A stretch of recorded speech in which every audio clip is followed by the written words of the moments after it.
सुप्रभात। मेरा नाम ओजस्वी ठाकुर है। आज जो मैं आपको कहानी सुनाने जा रही हूँ वह कहानी है ईमानदार लकड़हारे की। एक समय की बात है, एक गांव में एक लकड़हारा रहा करता था। वह एक झोंपड़ी में रहा करता था। वह लकड़ियाँ काट कर ही अपना घर चलाता था। एक दिन वह लकड़ियाँ काटने नदी के पास गया। वह हमेशा नदी के ही पास जाता था। फिर उसके हाथ से एक दिन वह कुल्हाड़ी फिसल गई। फिर वह रोने लगा। फिर उसने कहा कि मेरे पास तो एक ही कुल्हाड़ी थी, वो भी टूट गई। अब मैं लकड़ियाँ काट कर पैसे कैसे कमाऊंगा। फिर वह रोते रोते वहां पर एक पानी में से एक देवता निकले।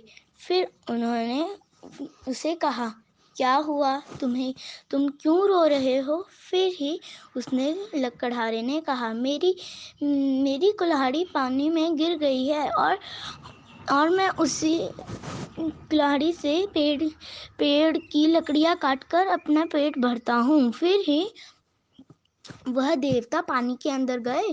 पहले तो वह सोने की कुल्हाड़ी लेकर आए।